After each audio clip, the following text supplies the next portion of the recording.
As we are liberated from our own fear, our presence automatically liberates others. To instill in them a commitment to the common good, an understanding that we're all in this together, and the belief that a single person can make a real difference for their neighbors.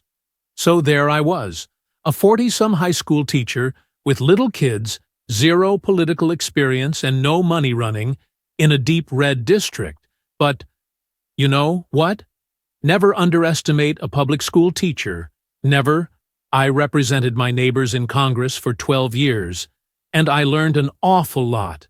I learned how to work across the aisle on issues like growing the rural economies and taking care of veterans, and I learned how to compromise without compromising my values. Then I came back to serve as governor, and we got right to work, making a difference in our neighbors' lives. We cut taxes for the middle class. We passed paid family and medical leave. We invested in fighting crime and affordable housing. We cut the cost of prescription drugs and helped people escape the kind of medical debt that nearly sank my family. And we made sure that every kid in our state gets breakfast and lunch every day. So while other states were banning books from their schools, we were banishing hunger from ours. We also protected reproductive freedom because, in Minnesota, we respect our neighbors and the personal choices they make. And even if we wouldn't make those same choices for ourselves, we've got a golden rule: mind your own damn business. And that includes IVF and fertility treatments. This is personal for Gwen and I. If you've never experienced the hell that is infertility, I guarantee you know somebody who has, and I can remember praying each night for a phone call. The pit in your stomach when the phone had ranged, and the absolute agony when we heard the treatments hadn't worked. It took Gwen and I years, but we had access to fertility treatments. And when our daughter was born, we named her Hope. Hope, Gus, and Gwen, you are my entire world, and I love you. I'm letting you in on how we started a family, because this is a big part about what this election is about. Freedom. When Republicans use the word freedom, they mean that the government should be free to invade your doctor's office corporations, free to pollute your air and water, and banks, free to take advantage of customers. But when we, Democrats, talk about freedom, we mean the freedom to make a better life for yourself and the people that you love, freedom to make your own healthcare decisions, and, yeah, your kids' freedom to go to school without worrying about being shot dead in the hall. Look, I know guns, I'm a veteran, I'm a hunter, and I was a better shot than most Republicans in Congress, and I got the trophies to prove it. But I'm also a dad. I believe in the Second Amendment. But I also believe our first responsibility is to keep our kids safe. That's what this is all about. The responsibility we have to our kids, to each other, and to the future that we're building together, in which everyone is free to build the kind of life they want. But not everyone has that same sense of responsibility. Some folks just don't understand what it takes to be a good neighbor. Take Donald Trump and J.D. Music, Vance, their project.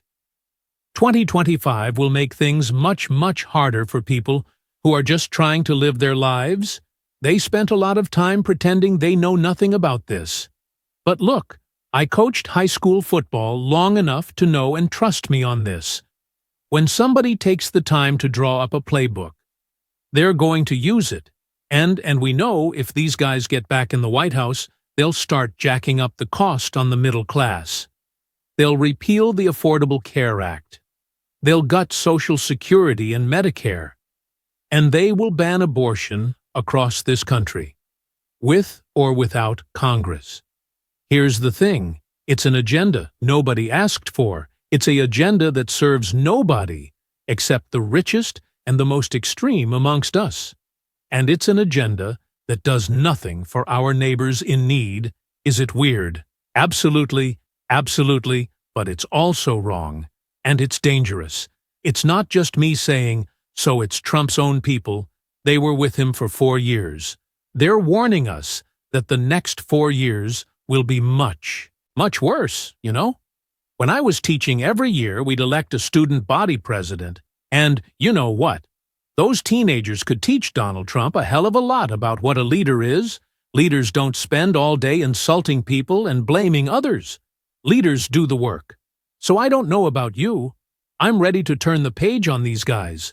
So go ahead. Say it with me. We're not going. Applause. Back, we've got something better to offer. The American people. It starts with our candidate, Kamala Harris, from her first day as a prosecutor, as a district attorney, as an attorney general, as a United States senator, and then our vice president. She's fought on the side of the American people. She's taken on the predators and frauders. She's taken down the transnational gangs, and she stood up to powerful corporate interest. She has never hesitated to reach across that aisle if it meant improving your lives, and she's always done it with energy, with passion, and with joy, folks. We've got a chance to make Kamala Harris the next president of the United States, but I think we owe it to the American people to tell them exactly what she'd do as president before we ask him for their votes. So here, this is the part clip, and say it, and send it to your undecided relatives, so they know if you're middle-class family or a family trying to get into the middle class, KLA Harris is going to cut your taxes. If you're getting squeezed by prescription drug prices, KLA Harris is going to take on Big Pharma. If you're hoping to buy a home, KLA Harris is going to help make it more affordable. And no matter who you are, our KLA Harris is going to stand up and fight for your freedom to live the life that you want to lead. Because that's what we want for ourselves, and it's what we want for our neighbors. You know, you might not know it, but I haven't given a lot of big speeches like this, but I have given a lot of pep talks. So let me finish with this team. Applause. It's the fourth quarter. We're down a field goal, but we're on offense, and we've got the ball. We're driving down the field, and boy, do we have the right team. Kamala Harris is tough. Kamala Harris is experienced, and KLA Harris is ready. Our job, our job, our job, our job for everyone watching is to get in the trenches and do the blocking and tackling 1 inch at a time, 1 yard at a time, 1 phone call at a time, 1 door knock at a time, 1 five donation at a time. Look, we got 76 days. That's nothing. There'll be time to sleep when you're dead. We're going to leave it on the field. That's how we'll keep moving forward. That's how we'll turn the page on Donald Trump. That's how we'll build a country where workers come.